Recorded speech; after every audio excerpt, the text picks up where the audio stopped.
បាទសូមលំអរកាយបាទគោរពនឹងជម្រាបសួរបាទទៅកាន់ពុកម៉ែបងប្អូនបាទទាំងអស់គ្នាបាទជាពិសេសគឺពុកម៉ែបងប្អូនបាទដែលនិយមតាមដាននៅដំរីឆ្នោតបាទវៀតណាមប្រចាំថ្ងៃបាទវិលត្រឡប់មកជួបជាមួយនឹង admin សាជាថ្មីបាទជាមួយនឹង channel បាទសាឆ្នោត7របស់ admin ផងដែរបាទឃើញថា admin ឲ្យដំរីបាទម្សិលមិញបាទពុកម៉ែបងប្អូន YouTube សងសំណាក់បាទគឺចូលហេងតែម្ដងបាទចឹងថ្ងៃនេះ admin ក៏បានពំនាំយកបាទនៅលេខដំរីបាទថ្ងៃថ្មីបាទសម្រាប់ថ្ងៃទីបាទ6បាទខែ8ឆ្នាំ2026បាទយកមកចែកជូនពុកម៉ែបងប្អូនយើងបាទដើម្បីយកធ្វើការផ្សងសំណាងផងដែរបាទ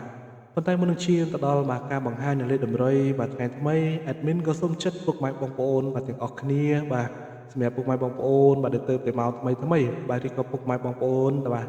ដែលតាមដាននៅ channel របស់ admin ប្រចាំថ្ងៃហើយបាទតែមិនទាន់បានជួយចុច Subscribe ឲ្យមានបាទទេនោះបាទក៏សូមចុចពុកម៉ែបងប្អូនយើងបាទជួយចុចម្នាក់មួយបាទព្រមទាំងចុចសញ្ញាកណ្ដឹងផងណាពុកម៉ែបងប្អូនបាទដើម្បីជាឱកាសបាទដឹងលេខហេងមុនគេតែម្ដងអូខេតាអឺកុំឲ្យខាតពេលវេលាដែលមានតម្លៃយូរយើងទៅមើលលេខសំណាងរបស់យើងថ្ងៃនេះទាំងអស់គ្នាបាទចំពោះលេខសំណាងរបស់យើងសម្រាប់បាទលេខត្រេងបាទ2គង់សម្រាប់ប៉ុស A ប៉ុស B ប៉ុស C ហើយនិងប៉ុស D បាទខ្ទង់ទី1គឺ admin ឲ្យបាទខ្ទង់20បាទគឺលេខ27បាទនិងខ្ទង់ទី2បាទគឺលេខ78បាទសម្រាប់លេខទី3គឺ admin ឲ្យពុកម៉ែបងប្អូនយើងបាទគឺលេខ48បាទហើយនឹងលេខទី4បាទគឺ admin ឲ្យបាទ84 48 84តែប៉ុន្តែត្រឡប់ទៅវាចូលគ្នានៅកន្លែងនេះណាពុកម៉ែបងប្អូនយើងបាទ48ពុកម៉ែបងប្អូនអាចយកទៅបុកត្រង់ទៅណាបាទចំពោះលេខគុណ admin ឲ្យ332គុណបាទជាមួយនឹង700បាទ98គុណបាទសម្រាប់លេខអូសខ្ទង់គឺមានឲ្យបាទពុកម៉ែបងប្អូនយើងធ្វើការអូសជាមួយនឹងខ្ទង់20បាទហើយនឹងខ្ទង់80បាទសម្រាប់លេខត្រេងពុកម៉ែបងប្អូនយើងលេងគុណទៅណាបាទតែបើ48ពុកម៉ែបងប្អូនយើងបុកត្រង់ទៅបាទហើយនឹង84ក៏បុកត្រង់បានដែរបាទ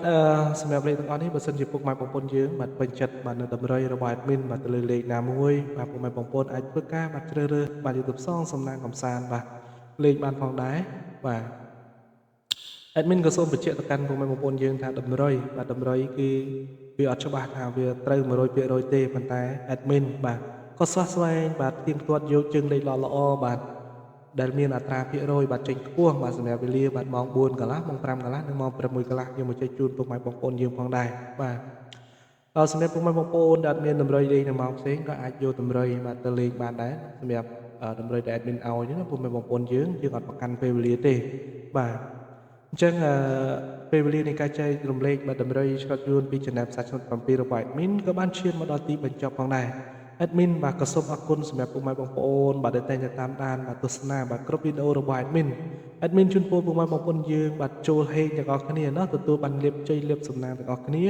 បាទហើយជាចុងក្រោយពុកម៉ែបងប្អូនយើងបាទធ្វើដំណើរទៅណាមកណាបាទប្រកបដោយបាទសុខសុវត្ថិភាពបាទទាំងក្រុមគ្រួសារតែម្ដងបាទអរគុណច្រើនបាទជម្រាបលាបាទជួបគ្នានៅថ្ងៃស្អែកបន្តទៀតបាទបាយបាយ